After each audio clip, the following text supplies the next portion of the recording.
All right, so what is toxic leadership?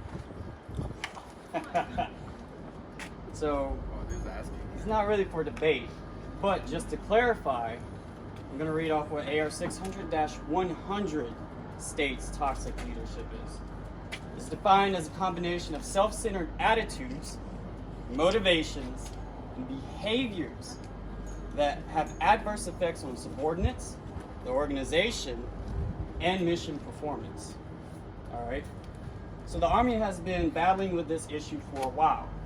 You go onto any forum, YouTube videos, anywhere on the internet, and you can hear what soldiers and veterans alike are saying why they got out. 9 times out of 10, it involves toxic leadership. So how do you fight this, per se? I would say looking at the promotion system, because if they're not in the position to begin with, then they have no authority to be a toxic leader, and it would weed them out. So this is something that was actually recognized by the Strategic Air Command back in 1953. They started implementing a different type of promotion system, and they were able to more accurately correct the problem. And yet the Army still lags behind.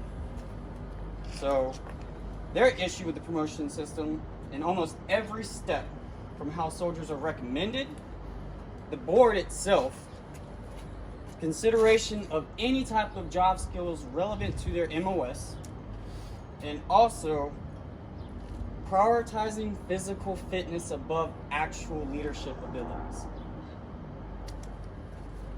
All right. So AR 600-8-19 describes and outlines the procedures, responsibilities, and rules for promotion of, enlisted personnel. It states that the final approval for authority for the recommendations is the commander. 3 years working in an orderly room has taught me that this can bring up a lot of problems. So the most qualified person to judge a person's character, skills, and abilities would be none other than the squad leader, correct? So why wouldn't they be lined up with the commander to say whether or not someone is qualified or not? Instead, the chain goes commander, first sergeant, platoon leader, platoon sergeant, then squad leader. One of the issues I've had as a squad leader is being told, hey, this person is going to the promotion board, even though a week before I had just given them a counseling stating that they would not be recommended. And then I had to turn around and then give them or tell them that they were going to go, even though I told them and outlined every reason why they should not, because the commander and first sergeant said they were going. Once a soldier is recommended to the board, there are many things that they need to do in this board process. The board process is supposed to evaluate the soldier's ability to handle stress, their general knowledge, and their overall appearance. This is not a proper evaluation of the soldier's ability to handle stress, engage their knowledge or competencies. I argue this because in 1973, R.H. Bruskin Associates and American Associates of American Fears did a study that reported people fear public speaking more than death itself. Think about that. So, a professor named Karen Dwyer and a lecturer named Marlena Davison of the School of Communication and the University of Nebraska, Omaha, published an article about a survey conducted on student populace in regards to this, and it stated that that might not be 100% correct. That a general consensus is that speech is a fear shared by all, but not the number one fear. But it's still used in our board process. So it could be argued that it focuses more on the individual's ability to recall information and not how they apply it, based off of the majority of the questions asked. there may be some situational questions, but that's not always the focus of the board. Why would you want someone who can simply regurgitate information to be a leader when they can't even solve the problem?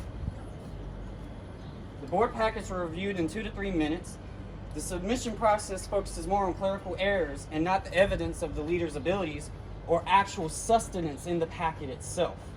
There should be more emphasis on the individual's NCOERs and the actual counselings that have led them to be recommended, not what their weapon qual is, not what their PT score is, not a 1-paragraph essay on what prospect is. So, with that being said, the board itself has no emphasis on job skill qualifications for your specific MOS. The Air Force has this. It's a simple exam. The exam covers their job and general Air Force knowledge. This could be utilized. It's already there for the Army to take and shape for itself, but we don't. That exam can also be integrated into the promotion point system simply by removing the APFT score. Yes, PT is important. We are soldiers, and physical fitness is a tremendous amount of our job. However, this can be emphasized in other areas like your NCOER. That's 180 points set specifically for if you can run fast, or if you can do push-ups or sit-ups, instead of actually annotating this in the bullet that is in your NCOER. It simply says pass or no pass. Why would you not emphasize it there? So, being strong physically is not indicative of being a good leader and should not be viewed as, and should be viewed as added value, not determining value. Toxic leadership overall has been an issue for a long time and can be contributed to a large amount of reasons as to why soldiers decide to leave the service. I believe that restructuring the promotion system would deter toxic leaders from achieving these positions in the first place by looking at the recommendation system, the board, the point system, and emphasizing job knowledge as well as